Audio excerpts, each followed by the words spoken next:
Okay, so welcome, good evening, and to those who watch online later. So here we are with the last of the 4-week module on the Heart Sutra. So we'll finish it tonight, and yeah, hopefully we'll have time for questions and answers and all these sorts of things, and I'm sure we'll overcome all our doubts. Joking, of course. So yeah, let us begin and just really seize this precious opportunity that we have to come together and to discuss Dharma in relation to the Heart Sutra, something so incredibly precious and powerful. So we'll look at the mantra tonight and what follows from that in the text. And let us begin firstly, though, with some prayers, just going for refuge to make it a Buddhist practice, and then also invoking Guru Manjushri, so that we can receive the blessings, purify any obscurations, negativities, hindrances, just obstacles to understanding the meaning of the Heart Sutra, so that with knowledge, with understanding, we can then take that into our practice and combine knowledge and practice together, so that we can actually go in a good direction and through the power of cause and effect, one day achieve the results that we seek. All right, so we'll go to the prayers to begin with. And if you like, we can feel that we are in the presence of Guru Shakyamuni Buddha. We can even imagine ourselves at Vulture's Peak, Rajgriha, where the Heart Sutra was given. And we can even feel ourselves in the presence of the two main characters of the Heart Sutra, Venerable Shariputra and Arya Avalokiteshvara, and remembering that the purpose of going for refuge and the purpose of relying on Buddha Dharma Sangha is for liberation. So having that sense in our heart that it's not merely for happiness of this life, that comes as a byproduct. We don't need to focus on that, but focusing beyond this life, beyond future lives, still within samsara, to actually be focused on achieving liberation and enlightenment for the welfare of all sentient beings. And so as much as we can try to generate a sense of renunciation, seeing that, wanting to be free of our own suffering and what causes that suffering and perpetuates our circling and cyclic existence under the control of karma and afflictions, the main two origins we're talking about, karma and afflictions. And so wanting to be free of that, but not merely free of that for ourselves alone, since we are so dependent on sentient beings for everything from this body to whatever we learn, worldly or Dharma learning, and certainly any realizations we attain, all come in dependence on others, from generating, ethics and compassion, great compassion, bodhicitta, everything, all the way up to enlightenment. And so not only wanting to free ourselves from suffering, but freeing all sentient beings from suffering, and generating the sense of, taking responsibility that I myself alone will make this happen. So developing that, courageous, great compassion that takes responsibility. And then seeing that the only way we can really, truly benefit others is by attaining enlightenment. Therefore, we need to develop bodhicitta, the wish to attain enlightenment for the welfare of all sentient beings. And so developing that mind of bodhicitta.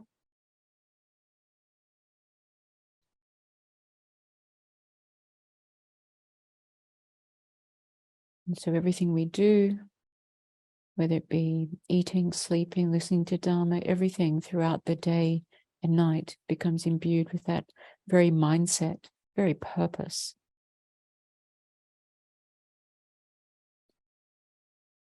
And that way we create so many causes for enlightenment through our everyday actions, and in particular, study, reflection, meditation.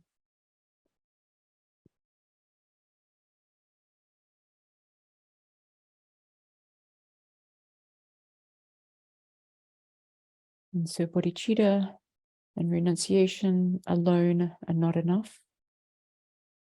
If we are to achieve any goal, whether it be liberation or enlightenment, we must have the correct view, the wisdom realizing emptiness of inherent existence.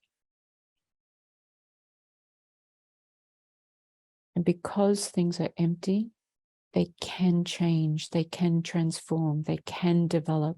So we can even use emptiness as our very reason that enlightenment is possible.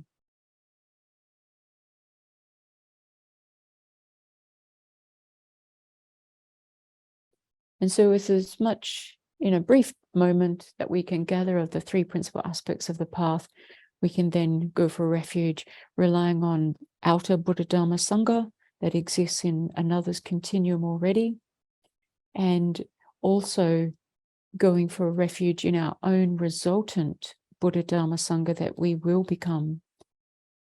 So we can take refuge in outer and inner Buddha Dharma Sangha. You may like to go for refuge together. I take refuge until I'm enlightened in the Buddha, the Dharma, and the Supreme Assembly. By my merits of generosity and so forth, may I become a Buddha to benefit transmigratory beings. I take refuge until I'm enlightened in the Buddha, the Dharma, and the Supreme Assembly. By my merits of generosity and so forth, may I become a Buddha to benefit transmigratory beings. I take refuge until I am enlightened in the Buddha, the Dharma, and the Supreme Assembly. By my merits of generosity and so forth, may I become a Buddha to benefit transmigratory beings.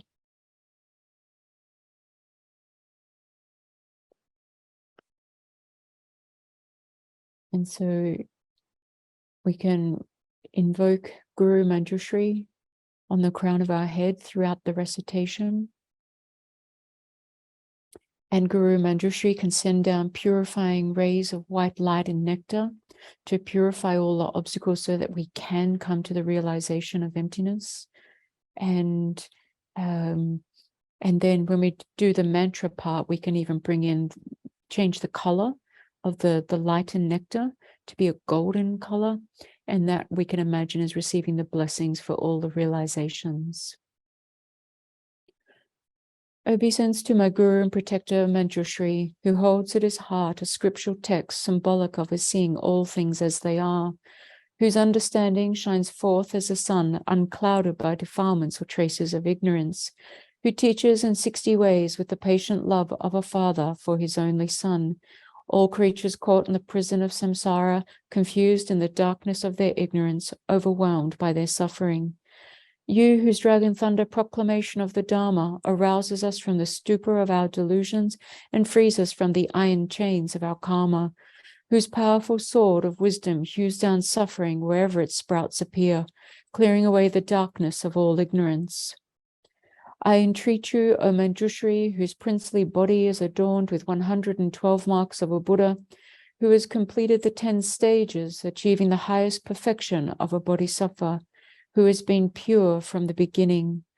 O Manjushri, O loving one, with the brilliance of your wisdom, illuminate the darkness enclosing my mind. Enlighten my intelligence and wisdom so that I may gain insight into the Buddha's words and the texts that explain them. Omarapasanadi, Omarapasanadi, Omarapasanadi, Omarapasanadi.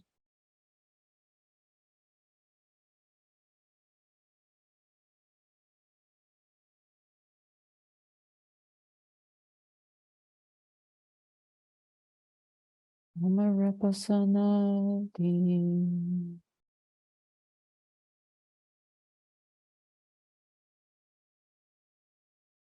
And Guru Manjushri can dissolve into us, residing at our heart.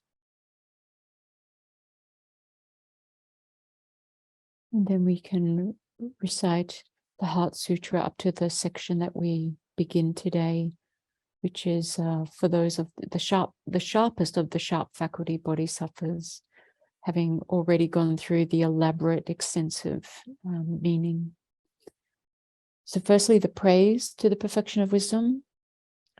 The indescribable, inconceivable, and inexpressible perfection of wisdom, unproduced, unceasing, the nature of space, object of the uniquely knowing transcendental wisdom, To the Mother of the victorious ones of the 3 times, I prostrate.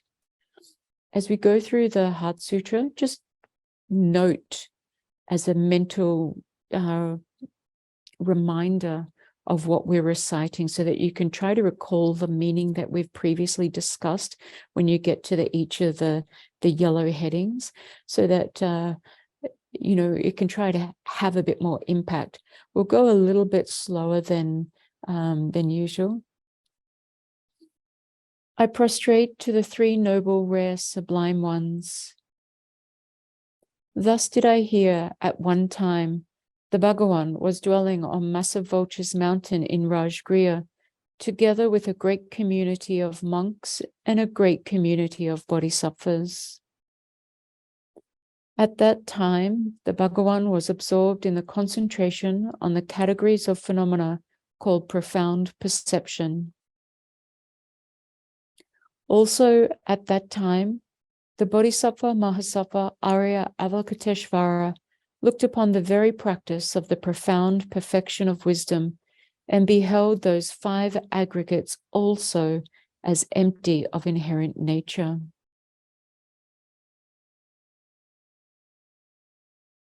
Then through the power of Buddha, the Venerable Shariputra said this to the Bodhisattva Mahasattva Arya Avalokiteshvara: how should any son of the lineage train who wishes to practice the activity of the profound perfection of wisdom? He said that, and the Bodhisattva Mahasattva Arya Avalokiteshvara said this to the Venerable Shariputra: Shariputra, any son of the lineage or daughter of the lineage who wishes to practice the activity of the profound perfection of wisdom should look upon it like this, correctly and repeatedly, beholding those 5 aggregates also as empty of inherent nature.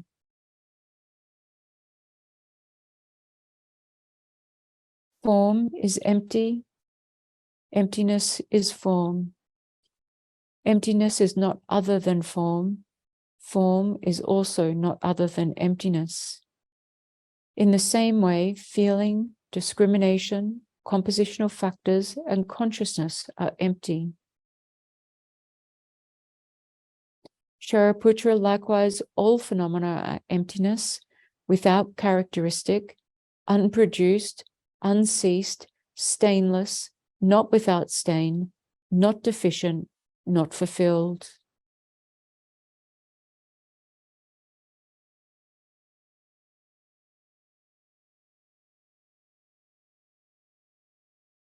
Shariputra, therefore, in emptiness, there is no form, no feeling, no discrimination, no compositional factors, no consciousness. No eye, no ear, no nose, no tongue, no body, no mind. No visual form, no sound, no odor, no taste, no object of touch, and no phenomenon. There is no I element, and so on, up to and including no mind element and no mental consciousness element. There is no ignorance, no extinction of ignorance, and so on, up to and including no aging and death, and no extinction of aging and death. Similarly, there is no suffering, origination, cessation, and path. There is no exalted wisdom, no attainment, and also no non-attainment. Shariputra, therefore, because there is no attainment, bodhisattvas rely on and dwell in the perfection of wisdom. The mind without obscuration and without fear, having completely passed beyond error, they reach the endpoint of nirvana. All the Buddhas who dwell in the 3 times also manifestly completely awaken to unsurpassable, perfect, complete enlightenment in reliance on the perfection of wisdom. So that's where I'd like to stop, because I believe the next one's looking at the mantra, and we can do that together in elaborate detail. So hopefully some more meaning can come to the recitation thus far of the Heart Sutra, remembering how we're refuting a particular way of existence of phenomena. And we're not refuting naturally all phenomena, but we're saying, of course, phenomena exist. And, this is not even debated. But what is refuted is a particular way of how they exist. So they do not exist inherently. That means they do not exist independently. They're not self-instituting or self-established. They're not truly existent. They're not existing from their own side or by way of their own characteristics. So in these type of ways, we're saying things don't exist that way. So the opposite, summarizing all of that to independent, the opposite of being independent is dependent. So how do phenomena exist? Dependently. How do they not exist? Independently. They don't exist in and of themselves. So that's what all these negations are. It's negating independent existence. And therefore, through that negation, one is asserting dependence. If we negate independent, then we're asserting dependence. So let's look at the mantra of the perfection of wisdom.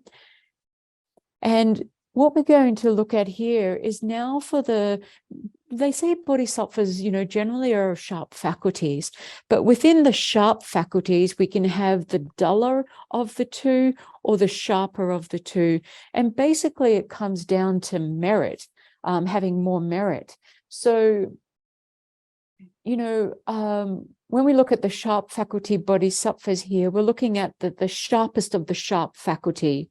So all of them are sharp faculty, but within the sharp, there is a duller and a sharper category. So everything that's preceded has been more elaborate in much more detail so that those duller sharp faculty are able to understand more the meaning of the Heart Sutra and what is being refuted and how, not only the 5 aggregates and the 12 links of dependent origination of the entering samsara, or even of the exiting samsara, the Four Noble Truths and all of these things, everything, all phenomena, from the coarses to the subtle, all of it lacks inherent existence.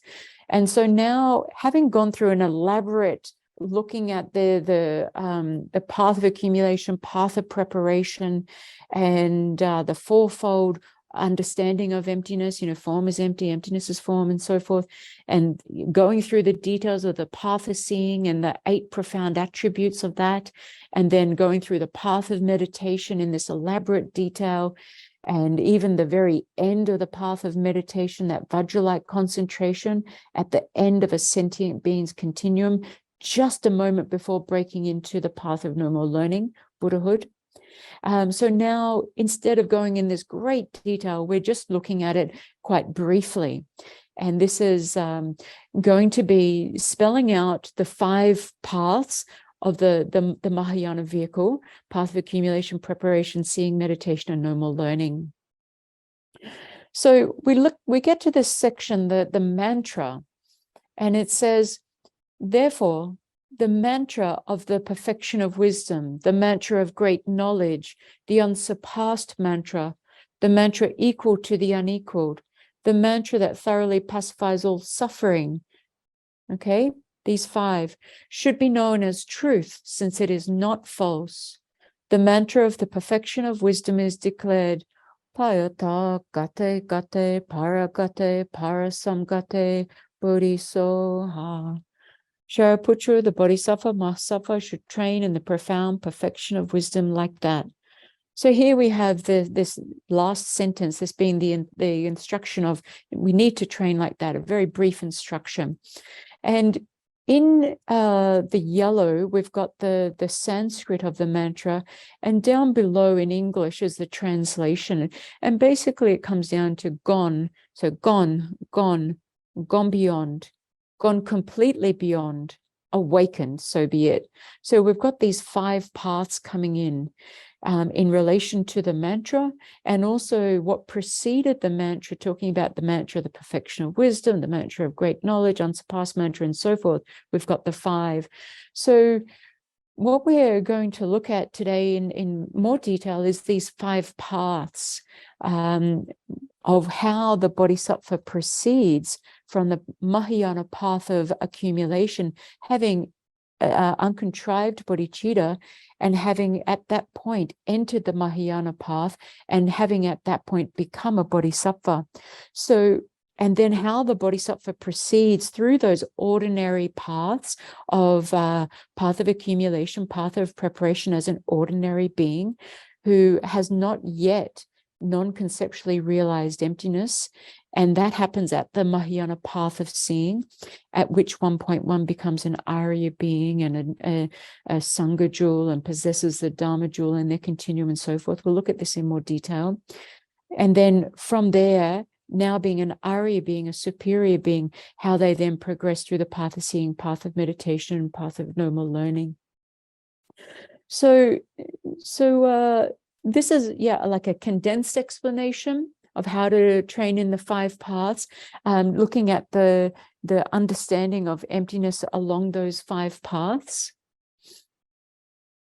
And interestingly, one of the presentations regards this Heart Sutra in relation to the mantra. So mantra means mind protection, okay, protecting the mind. And one of the commentaries talked about introducing mantra, introducing the mantra vehicle, okay, the teachings, the tantra, the mantra vehicle. Mantra is mind protection. So one theory that I liked a lot was this introduction of the mantra, mind protection, indicates that when the essential realizations have been gained in the perfection vehicle or in the sutra vehicle, then it is necessary to then engage in the tantric practice in order to attain enlightenment. In other words, what it's saying is that in the perfection vehicle alone, not all the causes are made available to attain enlightenment without then having to rely on the mantra vehicle. Without tantra, there is no enlightenment, because not all the causes are complete in the perfection vehicle, the sutra vehicle. So I really liked that aspect, because it really fits well with how there is this great need to practice the complete causes that are compatible, the simultaneous causes for enlightenment, to produce the Dharmakaya and the Rupakaya. So not only the mind of a Buddha, but also the form body. And so these compatible causes for producing that form body of a Buddha are not actually found in the perfection vehicle. And so without entering the Tantra vehicle and, practicing deity yoga and all of this sort of thing, and not just from imagination, but actually, so not just with imagination of the lower tantras, but actually within highest yoga tantra, utilizing the channels, winds, and drops to make use of them, to make the mind of the extremely subtle fundamental mind and the wind that it rides upon, to make that arise in the aspect of the deity, the wind that is the mount for that extremely subtle fundamental mind, to arise in the aspect of an impure illusory body, then a pure illusory body, so and attain enlightenment. So I really I very much like that presentation.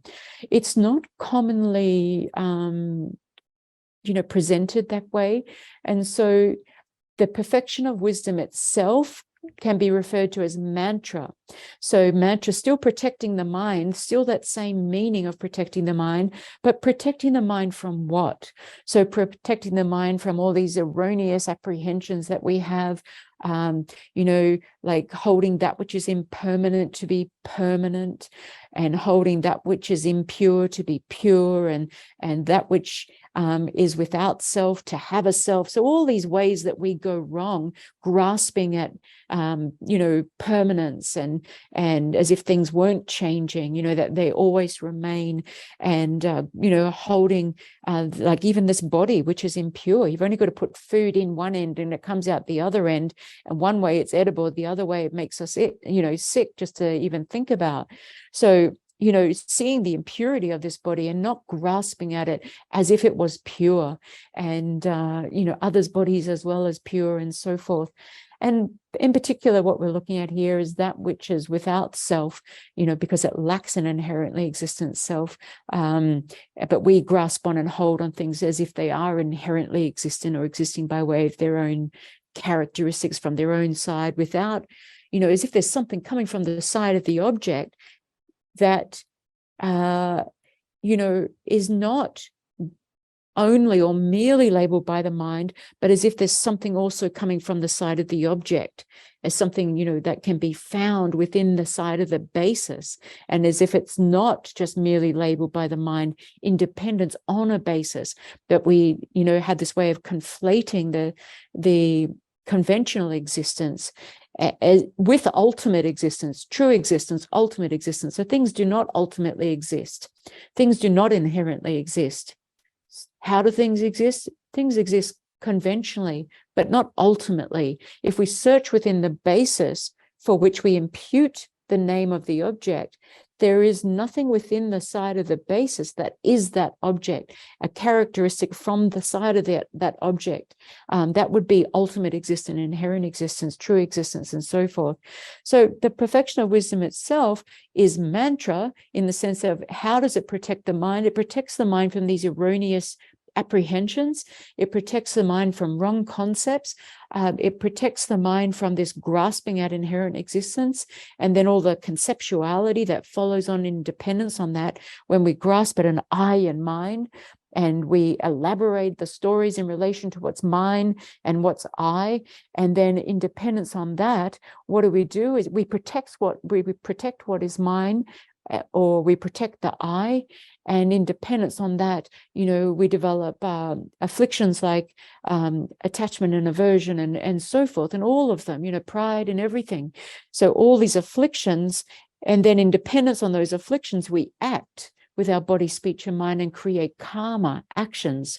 And then we perpetuate independence on these afflictions, the root affliction being ignorance, grasping at a self, but independence on the afflictions and the karma, these two causes, these true origins, we perpetuate our suffering, taking rebirth again and again, uncontrolled rebirth through the power of karma and afflictions. We take this body, these five aggregates, this body and mind, and experience uncontrolled birth, sickness, aging, death, and all the torments and frustrations and irritations and problems that we experience, all the fears and so forth, all coming out of this samsaric way of existing. So in that sense, the perfection of wisdom protects us from all of this. So whichever way you look at it, from a mantra perspective of that protection, that latter version, or whether you think of it in the sense of the necessity of introducing tantra at the end of one's practice of the perfection vehicle, so that all the causes are complete to actually attain enlightenment. So even if we were a 10th ground bodhisattva, for instance, we would still need to receive initiation into the mantra vehicle. All right, so let's have a look. I mentioned these five, right? The five, the mantra, the perfection of wisdom, and up here it says the mantra of great knowledge, unsurpassed mantra, and so forth. So these five.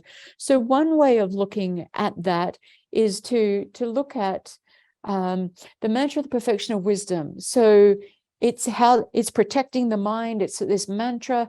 It's what takes us to the other shore of the ocean of samsara. It takes us beyond samsara, where we can cross over the ocean of samsara to the other shore, liberation, enlightenment. when I say liberation, because we're practicing Mahayana, we can think of it as great liberation, not just merely liberation for oneself alone, where still we have incomplete realizations and incomplete abilities to help others, but think of it as in great liberation. I just want to go through this section briefly, because it's really, just like a summary in some ways of the power of the perfection of wisdom. So it's the mantra of great knowledge because it destroys it. Remember, the perfection of wisdom, this wisdom realizing emptiness, not only does it counter ignorance grasping at a self because it has an opposite mode of apprehending, but it's also more than just that. It's based in reasons and logics. It's supported by a valid cognition. It's a true and accurate way of apprehending, and therefore having this opposite mode of apprehension and having this basis of reasons and logic and so forth to support it, it can overcome the wrong consciousness of ignorance grasping at a self. So this mantra of great knowledge can destroy everything that arises out of that ignorance grasping at itself. Not only that ignorance, but also the afflictions and everything that arise in dependence on that, and all the karma and suffering. And these these afflictions, they also lay down imprints. So the afflictions, the seeds of the afflictions will give rise to a latter moment of consciousness. So a seed of anger will give rise to a latter moment of anger in our continuum, whereas the imprint will give rise to, in the case of ignorance, it will give rise to a case of a latter appearance of true existence. Okay, so it not only the afflictions, but even the imprints, which are more subtle. This is more talking about your knowledge obscurations, your cognitive obscurations. Even they can be destroyed by this mantra of great knowledge. And then moving quickly on to the unsurpassed mantra, because there is no higher path leading to liberation, regardless of whatever goal we seek, the goal of a Hinayana or a Mahayana, liberation or enlightenment, necessarily one needs the wisdom realizing emptiness. And so here we're talking about this unsurpassed mantra. There's no higher path that will lead to liberation than through this practice of the perfection of wisdom. So there's nothing that parallels it. It will lead us to enlightenment. It's a practice of the perfection of wisdom. It comes together, supported by bodhicitta. And this is in the practice, the continuum of a bodhisattva, until they attain enlightenment, where they will achieve the actual perfection of wisdom. So at the moment, it's a practice of the perfection because it's in the continuum of a bodhisattva. And it's the mantra equal to the unequaled. The unequaled are the Buddhas. So because it is equal to the unequaled Buddhas, it's what it's saying is the wisdom for attaining this state of Buddhahood, for retaining non-abiding nirvana, not abiding in samsara through this practice of the perfection of wisdom, but also not abiding in mere nirvana as well, where we can't actually fully achieve our own realizations and fully benefit others and so forth. And we just stay blissed out in this meditative equipoise on reality. And so, we want to give up the complacency of nirvana, and we certainly want to give up suffering within samsara. So it's equal to the unequaled Buddhas in the sense that it's going to take us to this non-abiding nirvana. So the mantra that thoroughly pacifies all suffering, when we've thoroughly pacified all suffering in its entirety, including all the imprints, then that's the path of no more learning. So each of these five can be looked at in those 5 ways, or we can look at it in taking those 5 and specifically relating it to the individual 5 paths. And I prefer that presentation myself. So how the understanding of emptiness is related to the 5 paths. So you've got your 5 paths there, matching up the mantra of the perfection of wisdom, the mantra of great knowledge, and so forth with each of those 5 paths, so that the bodhisattva develops their wisdom from the path of accumulation, develops it even more into the path of preparation, getting this clear appearance, but still utilizing a generic image because it's still conceptual, then going beyond even conceptions into the path of seeing and familiarizing with that, habituating, over the path of meditation with that realization until one has fully abandoned even the subtlest imprints. So I'd like to look at in more detail these 5 paths in a more elaborate way. And just before doing that, this line here should be known as truth, since it is not false. The past few weeks, we've spent a number of weeks looking at how things are false, not true. We've even practiced, in the week in between, doing walking meditations, that whatever appears to our senses and even mental consciousness is all false. In meaning, remember last week we talked about a very specific meaning of what it meant to be false. And its meaning is that it does not exist in the way it appears. It is false. It appears one way. It appears as if it's inherently existent, as if there's something coming from the side of the object that is that thing itself that we can put our finger on, whether it be the self, the body, the mind, or the objects we utilize. So all of these, for sentient beings, even the 10th ground bodhisattva, all of these appearances are false. They don't exist in the way they appear.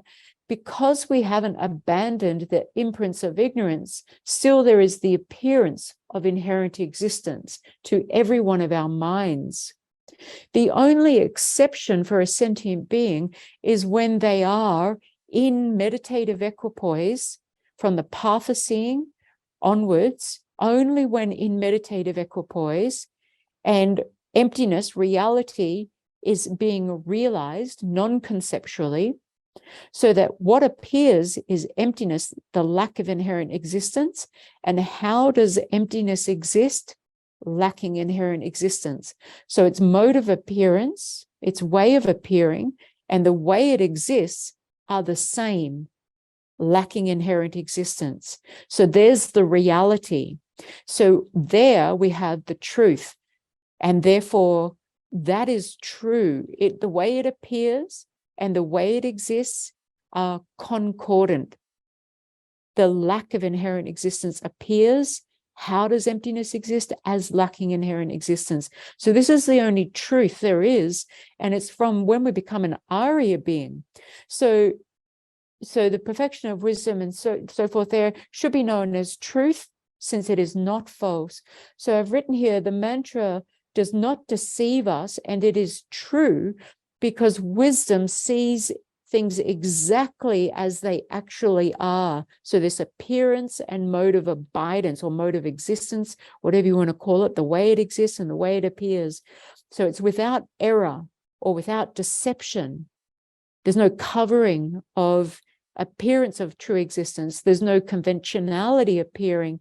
There's no subject and object as distinct. All that is appearing is this lack of true existence. It's beyond concepts.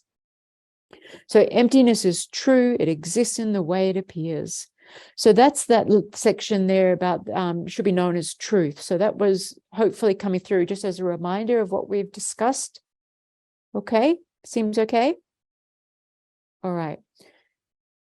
So then let's go on, because I think it's worthwhile knowing the map. You know, even myself, even when I go locally, I start Waze, my program for directions that, some people use probably Google Maps or something like this. So I use Waze, and if I just want to get down to Cotton Tree and I use it anyway, even though I know the direction, because it brings up other obstacles along the way. It lets me know if there's police radars or if there's car accidents and so forth. So when I want to get to a destination, I use a device like that, an app like that, and it helps me navigate my way, gives me the best route to get there. In the same way, when we want to get to somewhere where we haven't been before and we rely on, directions in a map. So, of course, if we haven't been to the path of accumulation and to the path of no more learning, enlightenment, then necessarily we need to know the map. We need to know the plan. We need to know at each point what we need to develop in our mental continuum. And then we can check against the measures and go, oh, so this is where I'm at. Okay. So in the meantime, we assumably aren't yet there at the path of accumulation. But if we're aspiring to be, then it's helpful to know exactly what we need to do. So I want to spend some time on that. So there's the 5 paths. So this bit, I have tried to bring in over the last few weeks as well. So this bit should just be revision. So let me know if I'm going too slow for you, and we can just skip ahead. So the path of accumulation, right? We're mainly accumulating merit. So we need to stabilize our bodhicitta. We have now the uncontrived mind of enlightenment, uncontrived bodhicitta, that which is the 2 aspirations for the welfare of sentient beings, the wish to attain enlightenment. So these 2 aspects. So we've got uncontrived bodhicitta, but it's not yet stable. So if we don't continue to water again and again this seed of bodhicitta, then what can happen is we can get discouraged and think the path ahead is too far. I can't possibly help sentient beings. They're so ungrateful and blah, blah, blah, blah, blah, and whatever else. And we can give up the mind of enlightenment and just think it's way too hard and I'm going to achieve liberation for myself alone. So that can still happen on the path of accumulation. So what we need to do on the path of accumulation is stabilize that bodhicitta. We need to get it to a stage where it won't change. So just like gold, whether we melt it down to make something different of it or whatever we do to gold, the nature of gold will not change from being gold. And so when we get to the path of accumulation has 3 stages, small, middling, and great. When we get to the middling stage, then our bodhicitta has become stable. It's gold-like. It's not earth-like, where the seed can be uprooted and, you know, we can transfer to the Hinayana path, but it's now gold-like and it's become, you know, stable. It won't change. We won't fall to a lesser vehicle. So on the path of accumulation, we accumulate the collections so that we can attain, so we're the causes, right? We're accumulating the causes to attain the result in the future for this clear appearance. So we're trying to develop a union of calm abiding and special insight, and it can be on any object. And so we develop calm abiding, and then, you know, I won't go into details, but we then try to develop the special insight, and we develop it on a particular object and so forth. And when it becomes a union of calm abiding and special insight, when it is focused on emptiness, and it is that union, it is at that point we enter the path of preparation. So we're not yet there. We don't yet have this union of calm abiding and special insight that is focused on emptiness. We might have it on another object, but not on emptiness yet, or we're still in the process of developing it. Now, I mentioned small, middling, and great stages of the path of accumulation. Necessarily by the great stage of the path of accumulation, necessarily the bodhisattva has realized emptiness, necessarily. But bodhisattvas being sharp facultied, and even they've necessarily realized it before even entering the path and achieving uncontrived bodhicitta, because they're not going to commit to attaining enlightenment for the welfare of all sentient beings if they don't believe enlightenment is even possible. So they're going to investigate to see if enlightenment is even possible before I commit to attaining enlightenment for the welfare of all sentient beings. So they're more renowned for reasons and logic and all of these things. Why would they set out on a path of 3 countless great eons if they couldn't prove to themselves that enlightenment was possible?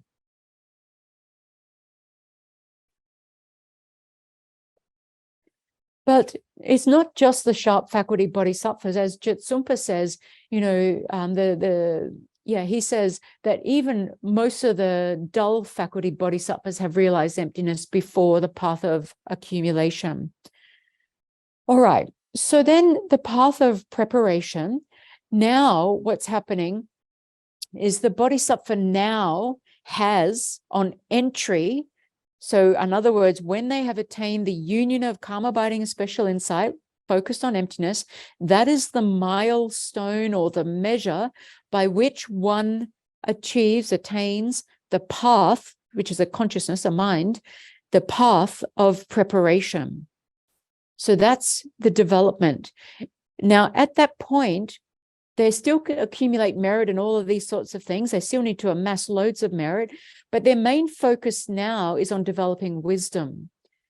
And what they're trying to do, they're trying to go beyond their conceptual realization of emptiness, but that is realizing emptiness through the power of a generic image. They're trying to go beyond that and break through, to lose the generic image and break through the concepts to come down to a non-conceptual realization of emptiness, which will happen on the path of seeing.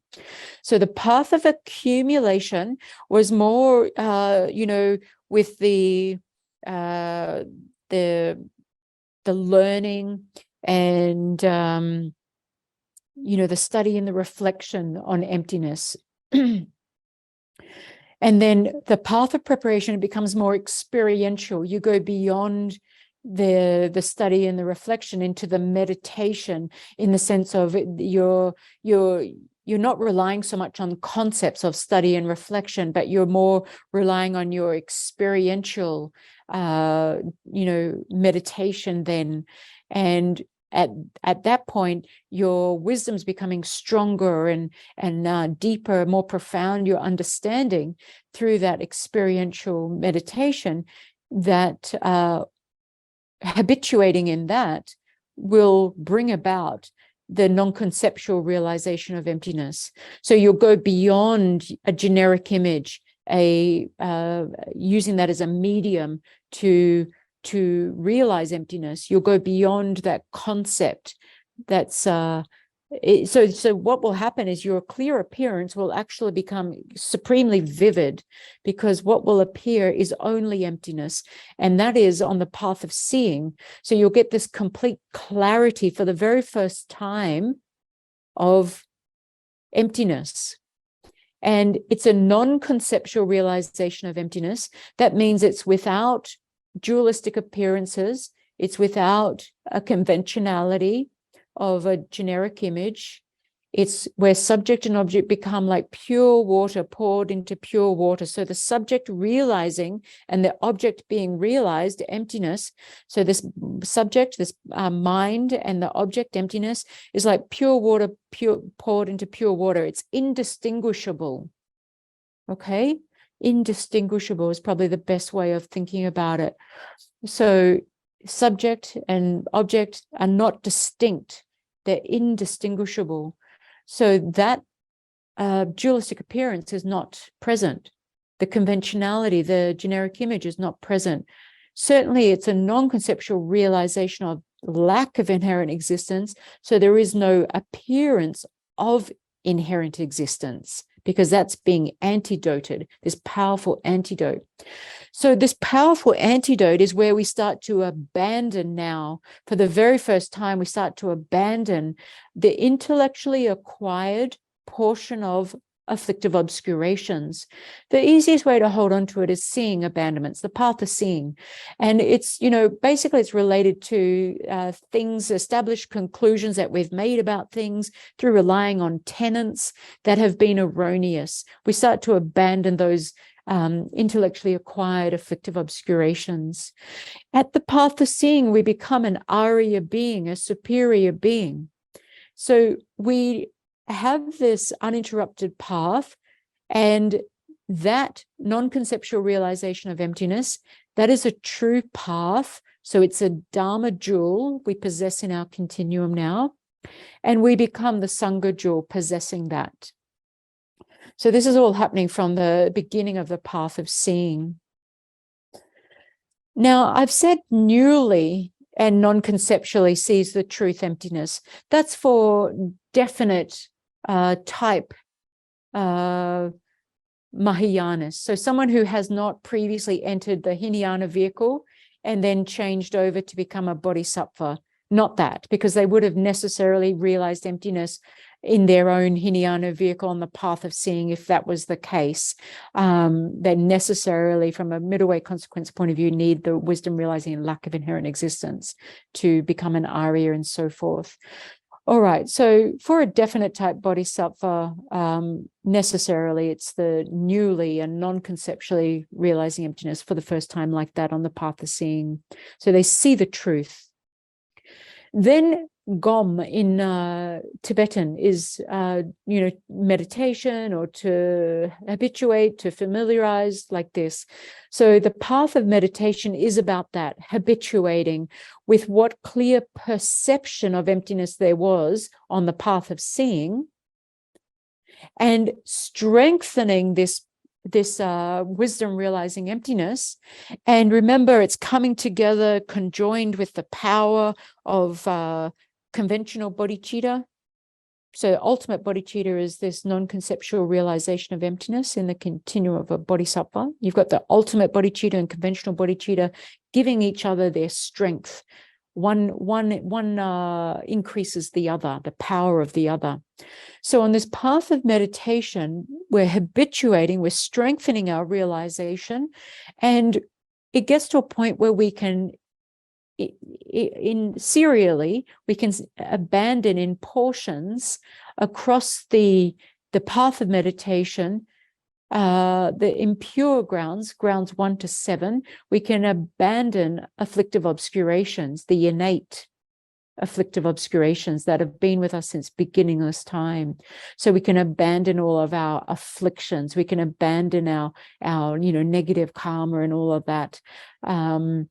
So we can abandon all of those on the impure grounds 1 to 7. But then by the time we achieve the 8th ground, 8, 9, and 10 are the pure grounds. Why are they called pure? Because they are free of afflictive obscurations. They've been purified. We no longer have the impurity of the afflictive obscurations. That's been made pure by the 8th ground. So once we've abandoned all of the afflictive obscurations, then from that point onwards, we start to abandon what's more subtle, the knowledge obscurations. And we do that over 3 grounds. Then eventually, abandoning all knowledge obscurations, we achieve, simultaneous with the abandonment, we achieve the path of no more learning, Buddhahood. So having abandoned all, even the subtlest knowledge obscurations, we now achieve the resultant, no longer a practice of the perfection of wisdom. This is the resultant. The resultant perfection of wisdom is the omniscience that exists at Buddhahood. Everything prior to that has been a practice of the perfection of wisdom. All right, so perhaps you've seen this before. I'm not sure. Have you seen this before, this map? Okay, so we've used this in various study programs in FPMT. And so this is a map of an ordinary bodhisattva, a non-Arya, a non-superior, an ordinary bodhisattva who's entered the path of accumulation with the uncontrived bodhicitta. And then there's this small, middling, and great stages that I talked about. Their bodhicitta strengthens, stabilizes, and from this middle stage, they won't fall to a lesser vehicle, a Hinayana vehicle. Most of them have realized emptiness before they even enter the path, okay? But when they achieve, so the realization of emptiness doesn't make one a bodhisattva. It's when they've achieved the uncontrived mind of enlightenment. At that point, they achieve the path of accumulation and become a bodhisattva. So we looked last week at the causes for becoming a bodhisattva, because bodhisattvas were the cause of Buddhas. And hearers and solitary realizer, our hearts are born from Buddhas. So, Chandrakirti praised compassion because of the power of compassion as the chief cause of a bodhisattva. So the chief cause of a conceptual realization of emptiness, even before attaining the uncontrived mind of enlightenment. And so compassion, non-dual understanding, and the altruistic mind of enlightenment, the causes for children of conqueror. So these three causes are a cause for a bodhisattva, the children of a Buddha bodhisattva. So they've necessarily realized emptiness prior, most of them, if not all. They've developed their altruistic mind of enlightenment from a contrived state to now an uncontrived. When it's uncontrived, they enter the Mahayana path of accumulation and become a bodhisattva. They stabilize and strengthen their merit and so forth. And when they get to the medium stage, they no longer fall back to the Hinayana, giving up the mind of enlightenment because they've become discouraged and so forth. When they get to the great stage, if they haven't already realized emptiness prior, necessarily they must have realized emptiness by the great stage. Then the path of preparation to enter it, remember you needed that union of calm abiding and special insight that's focused on emptiness. That was the entry point that transfers one from a path of accumulation to a path of preparation. And you're still accumulating merit because you need one countless great eon of worth of merit across these two paths. And this has 4 stages: heat, peak, patience or forbearance, supreme mundane qualities.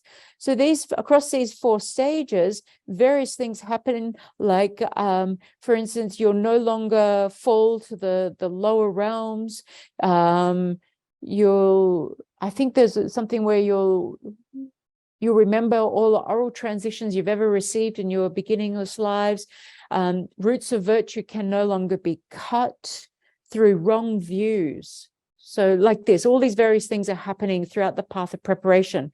Once again, you're accumulating merit, but you're really strengthening your wisdom because you want to break through on this path of seeing when you, for the first time now, become an Arya being, a superior being. You attain the first ground of the 10 bodhisattva grounds, okay? And so from this path of seeing, this is your first non-conceptual realization of emptiness. This is the generation of ultimate bodhicitta. No longer talking just conventional, but now the wisdom realizing emptiness has become non-conceptual. So on the path of seeing, that's when it becomes the ultimate. Ultimate bodhicitta is a wisdom realizing emptiness. Don't get confused by that, hey, because you think ultimate bodhicitta is bodhicitta. Bodhicitta is the 2 aspirations, the wish to attain enlightenment for the welfare of all sentient beings. When it's effortless, when it's spontaneous, it's uncontrived. But here we're calling ultimate bodhicitta the non-conceptual realization of emptiness that's in that continuum of a bodhisattva. So they have uncontrived mind of enlightenment, uncontrived bodhicitta, but that's conventional bodhicitta. Now we're talking the ultimate bodhicitta, which is the wisdom realizing emptiness in their continuum of the Arya being. So try to hold on to the terminology so that it makes sense in all your teachings. All right, so they attain the first ground, the path of seeing. That's where they're abandoning the portion of afflictive obscurations that are intellectually acquired through tenets and so forth. And now here, from here onwards, we go through a series of uninterrupted paths where we have the mind that's abandoning obscurations, and then we have the liberated path where those obscurations have been abandoned. So, and then after they've been abandoned, we arise into a subsequent attainment, a post-meditative equipoise, and we go on and accumulate merit and engage in the practice of the perfections, generosity and so forth, patience, all that sort of stuff. And then we eventually have accumulated more merit to go back into a meditation, to strengthen our wisdom, to abandon the next set of next portion of obscurations. And so this continues. See all this? All the uninterrupted paths, liberated paths called a path of release is another translation. And so we're perfecting our higher practice of the perfection of generosity and ethics, patience, joyous effort, concentration, and all of this is for the purpose of wisdom. We're abandoning obscurations at each of these points. And when we get to the end of the 7th ground, we have the antidote to abandon, the last of the afflictive obscurations, but we haven't yet abandoned because we haven't yet attained the path of release. So by the time we get to the 8th ground, the pure grounds, 8, 9, and 10 pure grounds, by the time we get to the beginning, the 8th ground, with that path of release, that liberated path, we are liberated from afflictive obscurations. Okay? So at that point is where we start now to serially abandon knowledge obscurations or cognitive obscurations. So this map is very much worth knowing, understanding, reflecting on, and one can even do meditation on this path. Just as we would study, if we're going to Nepal and I'm going to stay in a guest house and I had never heard of it before and didn't know where it was, I was studying the map and I want to be close proximity to the stupa and I don't want to be far from Kopan because I can't yet stay at Kopan until a certain date. So I'm studying the map and working out where I'm going to stay and how far it is from the airport and how am I going to get there? We study these maps all the time. So why wouldn't we study the map by which we develop our wisdom and cultivate our 3 countless great eons of merit to achieve Buddhahood? Okay. All right. So if that's clear enough, it may not be crystal clear, then I'll move on. Does that seem okay? Yeah. All right. So let's move on because I want to finish this section and then we can have time at the end for Q&A. Or if you're holding on to a question, you can bring it up then if you don't want to do it now. So the mantra of the perfection of wisdom is declared Tayata Gate Gate Para Gate Para Samgate Bodhi Soha. All right. So looking at the meaning of each of these syllables. So Tayata, it is thus. So here is quite powerful because, samsara nirvana, they say one taste in emptiness. The emptiness of samsara, the lack of inherent existence, and the lack of inherent existence of nirvana, this is one taste. They're very different, samsara and nirvana, aren't they? One's highly diluted state and one's a more purified state. So they're vastly different. But yes, their emptiness of inherent existence is the same. Emptiness has no divisions. Emptiness is the lack of inherent existence, whether it be on the basis of something samsaric, the basis of something that's based on, having exited samsara, achieved nirvana, liberation, or enlightenment. It's still the same lack of inherent existence.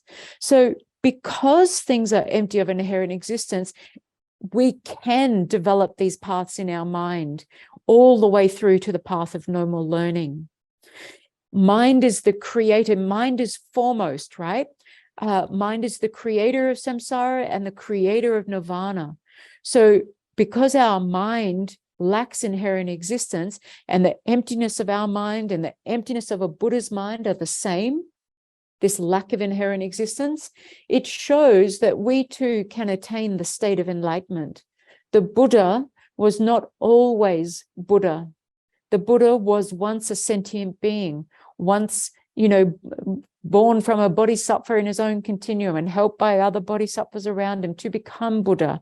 The Buddha had to develop things like compassion and conceptual realizations of emptiness and altruistic mind of enlightenment, things like this, to even become a bodhisattva. So we too can develop all of these things. Now, we might be quite far even from great compassion and the conceptual realization of emptiness and the contrived mind of enlightenment. We can generate contrived mind of enlightenment, but no long, sooner later it's gone, isn't it? So we can even now, though, cultivate these causes for compassion and ethics. Ethics is so important. On the basis of ethics, our mind becomes less scattered and going off in every direction, distracted, and we can try to develop a practice, a cultivation of mindfulness and so forth, and develop a stable basis, and then be able to develop some wisdom and so forth. So even though we're not yet at, the path of accumulation and so forth, there's still so many things we can do right now that are a continuum of that will lead us to develop and strengthen and become this. So tayata, it is thus. Things are one taste in emptiness. And this is the reason that we can progress to enlightenment. Okay, so it's powerful. All right, gate is now, the translation of that can be gone, referring to the path of accumulation, where we accumulate the causes that give rise to this clear appearance on the path of preparation and so forth. All right, gate, gone. There's the translation, gone, gone. This time it refers to the path of preparation. So see the nature of reality clearly. We get a clear appearance of emptiness, but it's still through the medium of a generic image, a mental image. So it's not yet clear perception on the path of seeing. But when we recite this mantra, we can be thinking of the meaning of tayata and then gate, and how we too can develop this wisdom and proceed through the 5 stages. This is the reflection that we can have when we're reciting the mantra for the Heart Sutra, instead of just going tayata gate gate para gate parasam gate bodhisoha, and it's just an exercise for the mouth. You know, the mind's thinking about lunch or, you know, whatever, thinking about other things. So this is the meaning that we attribute as we recite it. Paragate, so here we've now gone beyond, we've gone to the other side, we've gone beyond being ordinary, and we've gone to the side of being Arya, superior. So gone beyond, go to the other side of that, so to the path of seeing. So now with the path of seeing is where we have that first non-conceptual realization of emptiness, newly perceptually realizing emptiness. So we've gone to the other side. We've gone to the other side of these ordinary paths to now a superior path. And then parasamgate is gone completely beyond. So we've gone completely beyond to the other side, where we're even beyond just the path of seeing. We're now talking about the path of meditation, where we're going to habituate and deeply habituate with this familiarity with the wisdom realizing emptiness, and abandon those afflictive obscurations that are beginningless afflictions, beginningless seeds of afflictions and seeds of afflictions. And the negative karma, we're going to abandon all of that. And we're going to do that over the impure grounds. And then from the pure grounds, we're going to then serially abandon what is more subtle, the imprints of the afflictions, which chiefly give rise to these appearances of true existence. So we're going to abandon even that. And then we're going to get to that Vajra-like concentration at the end of a sentient being's continuum, where they have the antidote present to abandon even the subtlest knowledge obscurations, but they haven't yet, they've thrown the thief out, because if you've got the antidote present, then what you're antidoting cannot exist at the same time, because you know, the antidote will harm. So the thief has been thrown out, but the analogy is the door hasn't been shut behind him yet. We have the antidote present to abandon the subtlest knowledge obscurations, but we haven't yet closed the door. When we have abandoned is when we've closed the door. So we're in the process of abandoning, but we haven't yet abandoned. So the thief is thrown out, but the door's not shut behind. That happens on the path of no more learning. When we achieve the liberated path, then the door is completely shut, and those obscurations can never appear again, never return again. One has achieved enlightenment. So the mantra, the part Bodhi, awakened, refers to the path of no more learning, Buddhahood. So we've perfected everything, Sangye. We've completely abandoned all that's to be abandoned, all obscurations, and fully achieved all realizations. So completely purified and fully expanded in our knowledge, in our realizations, in our seeing all phenomena, even simultaneously with one mind. Now, for the first time, as a Buddha, we can realize the two truths simultaneously. So a Buddha is always in meditative equipoise, as we saw, but as we'll see, he will arise from the meditative equipoise, saying, well said, son of the lineage, it is like that. So showing the aspect of coming out of meditative equipoise, but it's just an aspect. It's a display, because the Buddha is always absorbed in meditative equipoise, realizing the nature of all phenomena, reality, as well as with a single mind, realizing all conventionalities. So realizing the two truths simultaneously in one mind. Okay, so this Bodhi, when we recite Bodhi, awakened. And then the Svaha, or like Soha, we just often say in the Tibetan way, don't we? This is so be it, attain that. So gone beyond, gone completely beyond, awakened, so be it. So it's worth memorizing perhaps the translation in English and understanding the meaning of each of those words and what they're indicating, and how it is possible to attain the result in dependence on developing the stages of the stages of the path. All right, so you could say this entire mantra sums up all the teachings of the Buddha. They're all 84,000 teachings. So all the Perfection of Wisdom Sutras, the 100,000, the 25,000, the 8,000 and so forth, the Diamond Cutter Sutra, all these are, abbreviations of the Perfection of Wisdom Sutra. The pith is the Heart Sutra in 25 verses. And you could even summarize all of the Heart Sutra into the mantra. So even just that mantra alone can be a summary of all 84,000 teachings that the Buddha has ever given. Supremely powerful stuff, All right, so then the Bhagawan arose from that concentration and commended the Bodhisattva Mahasattva Arya Avalokiteshvara, saying, well said, son of the lineage, it is like that. It is like that. One should practice the profound perfection of wisdom, just as you've indicated. Even the Tathagatas rejoice. So here we're finally getting the spoken words of the Buddha.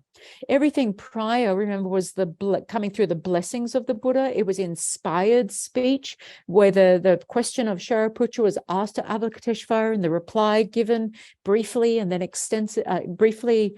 It was given in brief, and then it was given extensively, and then it was given, for the sharp facultied bodhisattvas like that.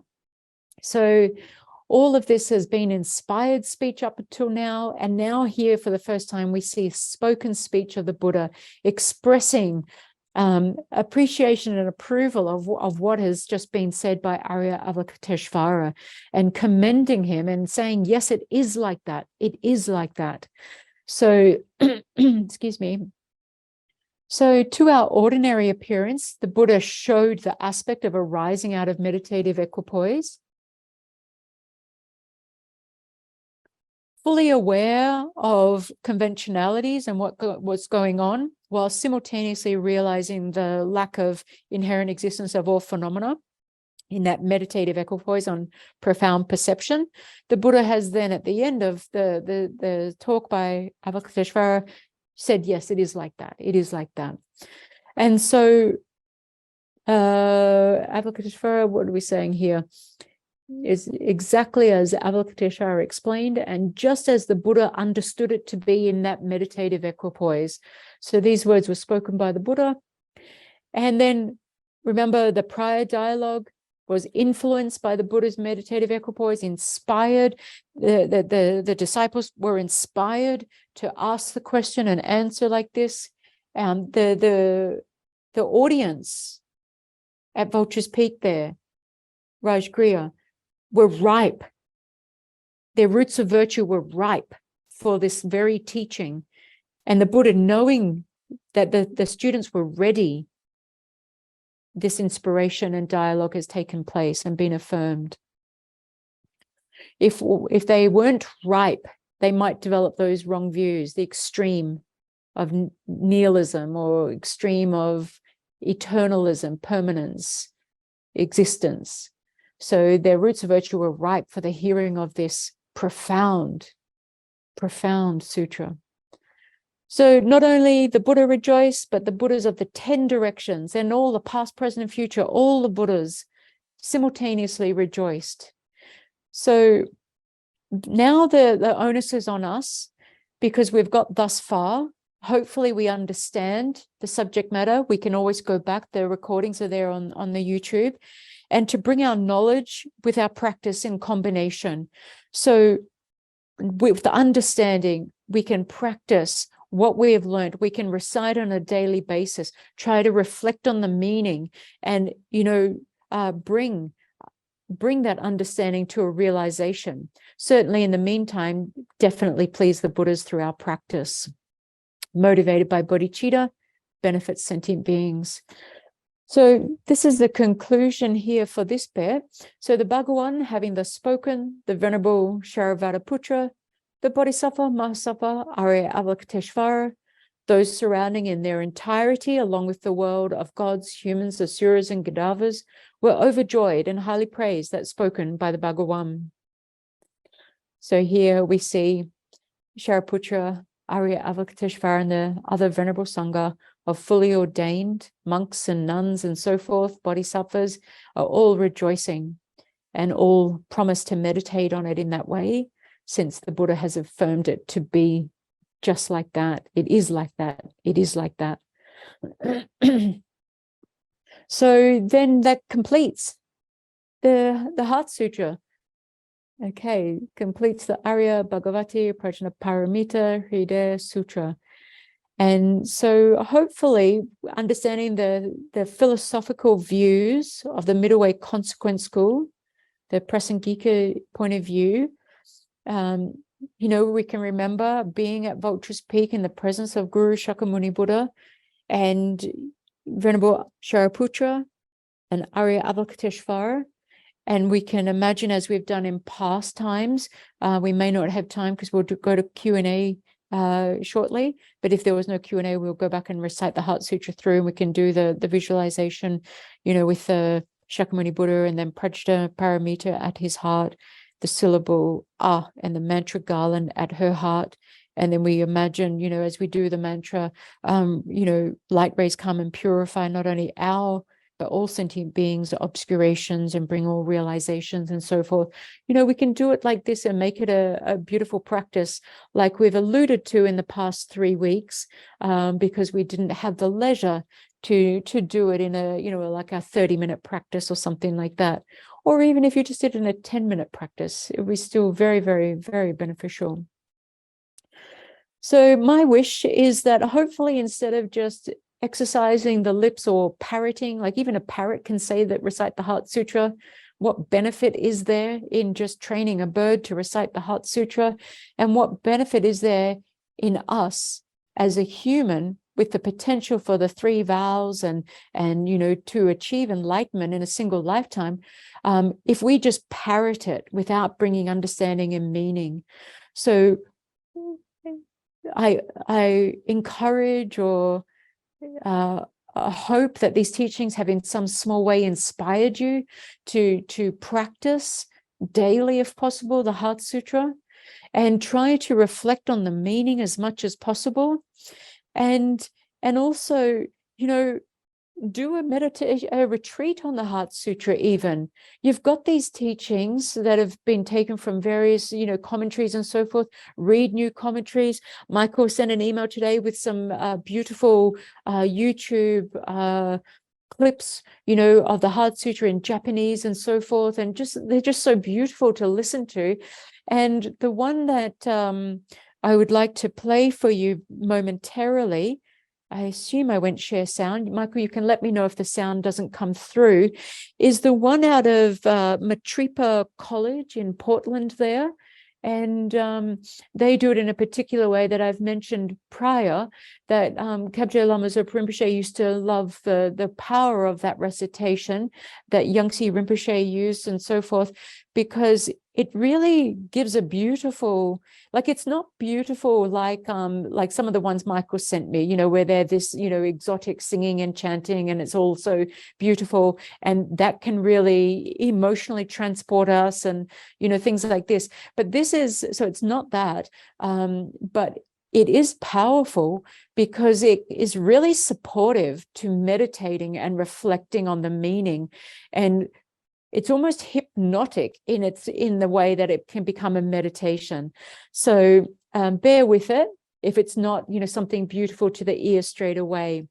And I hope I haven't projected my stuff onto, you know, so that that becomes your projection too. But it's just sometimes what some of us have said.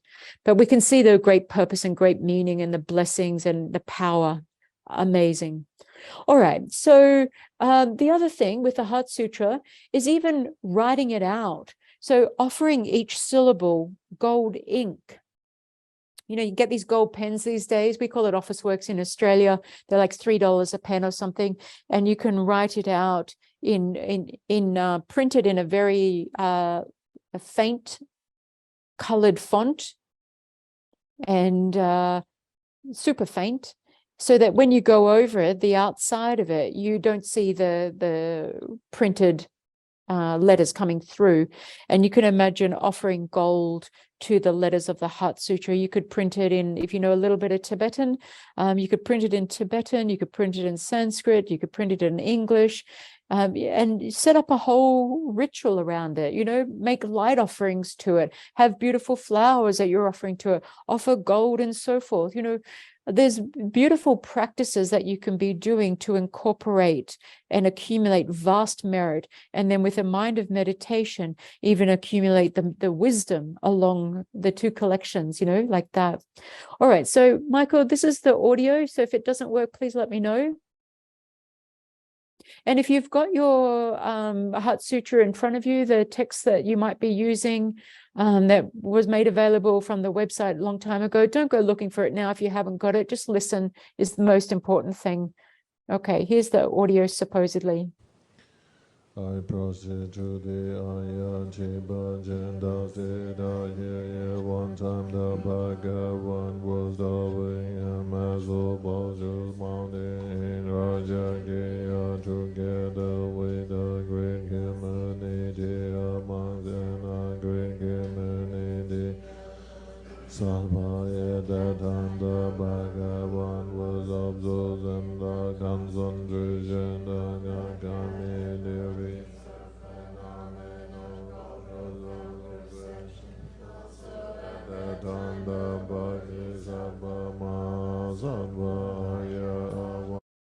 Okay, do you see what I mean? Beautifully hypnotic, isn't it? So I'm not sure if I'm allowed to share this file. So I think when it goes to YouTube, it doesn't share the chat anyway. So I'll just share it with you guys in case you'd like it, if it lets me. Let me see if it, I'm not sure it's going to let me because it might be too big. If you copy it, it should let you copy the link. A lot of times that's how you share. That's how you share YouTube files. Usually you copy the link and then send the link over. It's coming through now. I usually just dump the file, but it's coming through now. So it's 6 meg, so it's going to be a little bit. It should have been received. Have you received it already? We've got it. Perfect. It is a beautiful way to chant along and meditate and reflect and so forth. And yeah, it may assist in what you're doing. So at this point, I would either open it up to discussion, or we could recite the Heart Sutra once through to conclude. We do have to do dedications. So are there any questions that you would like to ask? That now's really the only opportunity. We haven't really got time to go through massive discussions, but are there Q&A? Things that weren't clear perhaps, or I'll do my best to try to explain. Any questions coming forth? If not, then would you like to just, should we go straight to dedication, or would you like to go through the Heart Sutra once through first? What's the feedback? Let's go through it. Yeah, it'd be nice. We're going to go over time. So if you don't mind, then let's do that. Okay. We won't do it in a hypnotic sort of slow way, because that's going to take about 10 minutes. So we'll just do it slowly, but we'll go through and we can do it like that. All right. So I believe if I go to contents, excuse me. So we'll go recitation. Okay.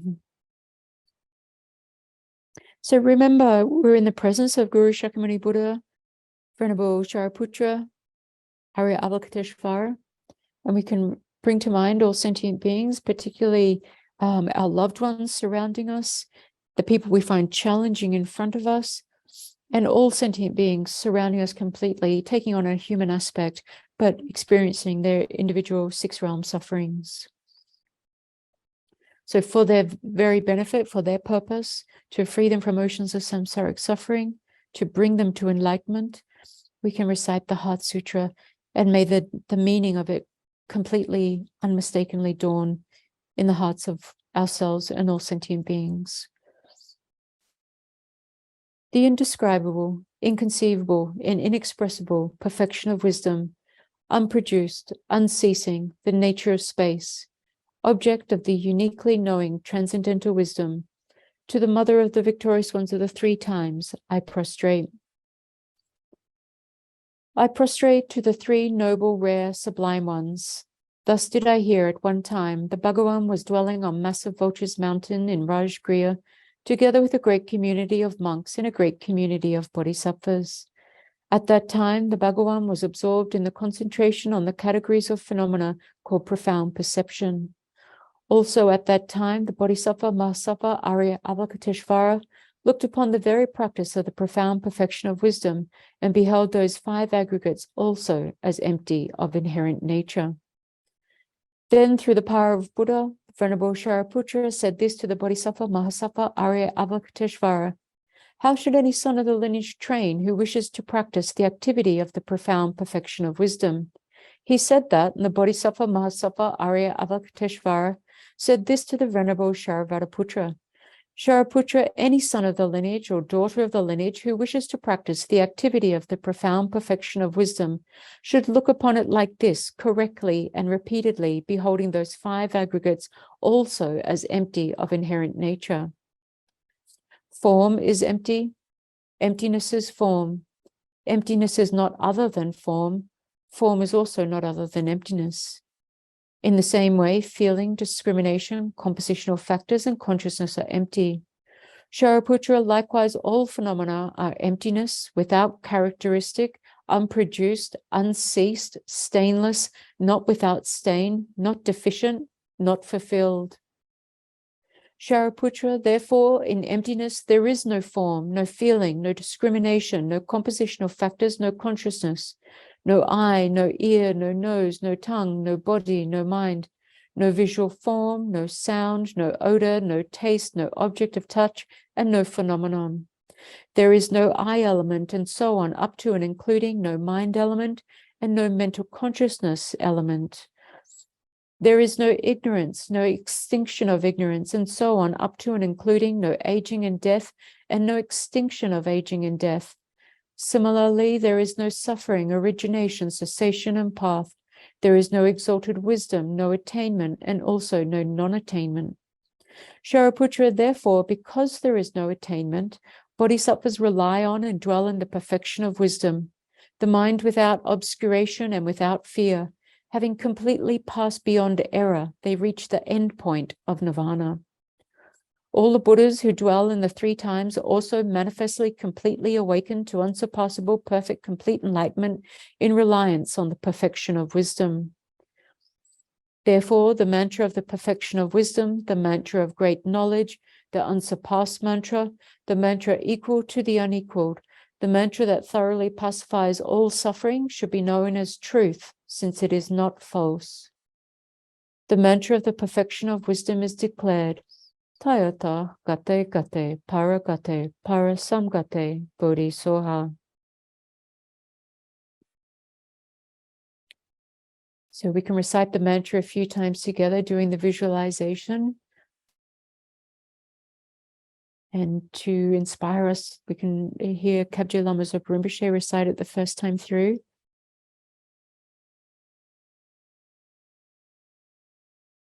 Taya ataya om gate gate para samay gate boyande swaha.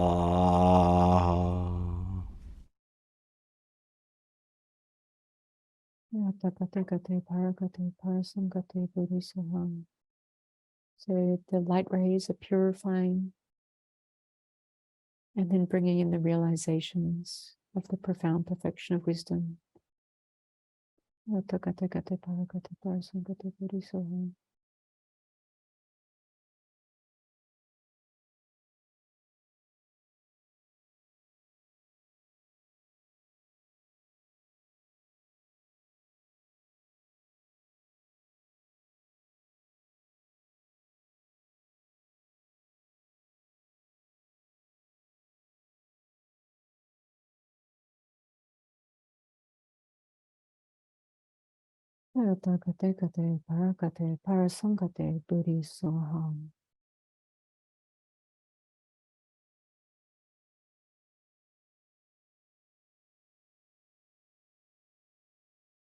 See that all sentient beings surrounding you similarly have been purified and developed the blessings for the realizations of profound perfection of wisdom.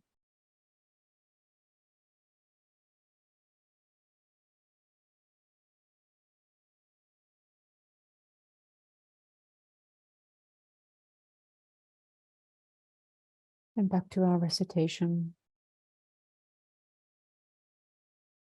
Jaraputra, the Bodhisattva Mahasatva should train in the profound perfection of wisdom like that. Then the Bhagavan arose from that concentration and commended the Bodhisattva Mahasatva Arya Avalokiteshvara, saying, well said, son of the lineage. It is like that. It is like that. One should practice the profound perfection of wisdom, just as you have indicated. Even the Tathagatas rejoice.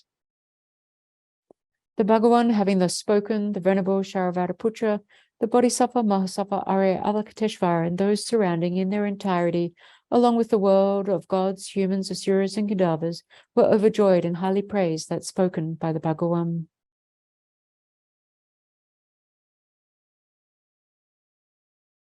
Okay, so let's go to the dedications and conclude. Amazing, amazing, amazing merit, all of which does not exist at all from its own side, is dependently related, dependently originated. All this merit we can pool together with all the merit of the Buddhas and Bodhisattvas of the past, present, and future into one giant ocean of merit. And also ourselves and the enlightened state we seek, totally empty of existing from their own side. And for the very purpose of sentient beings and bringing them to this enlightened state, all of that similarly lacks inherent existence and therefore is possible, is dependently originated. So in this way, remembering as much as possible throughout the emptiness of oneself, the merit and so forth, the object to which we wish to dedicate it towards, etc. Due to this merit, may I soon attain the enlightened state of a Guru Buddha, that I may be able to liberate all sentient beings from their sufferings. May the precious Bodhi mind not yet born arise and grow. May that born have no decline, but increase forevermore. Incomparably kind and supreme Tenzin Gyatso, the wish-granting, wish-fulfilling jewel, source of every single benefit and happiness in this world, may you have a long life and all your holy wishes be spontaneously fulfilled. For the swift return of Kabje Lama Zopa Rinpoche, let's recite all the 4 verses. Peerless teacher and assembly of the children of the victorious ones, Shravakas and Pradika Buddhas, victorious Lozang, father and sons, along with the lineage masters, all the objects of refuge of infinite lands, please bestow the virtue and goodness of accomplishing this prayer here and now. Holding and spreading the Muni's precious and complete teachings through explanation and practice, you wore the armor of patience that is never discouraged. Incomparable Venerable Guru, to you I make request. While striving single-pointedly for the sake of the Victorious One's teachings, the sole gateway through which all benefit and happiness emerge, and from other living beings, you suddenly departed to peace. What a great loss. Nevertheless, through the undeceiving truth of the blessings of the ocean of the three jewels and the great waves of bodhicitta of the children of the Victorious Ones, may the smile of a reincarnation swiftly beam in glory for fortunate disciples. Okay. So thank you very much for this precious opportunity to try to refresh my mind on the Heart Sutra and try to understand as much as possible and to share Dharma with you guys. So thank you so much for helping me to create this merit, which I immediately dedicate for your very enlightenment. And in the meantime, may you be free of all obstacles on the path. Thank you so much, everyone.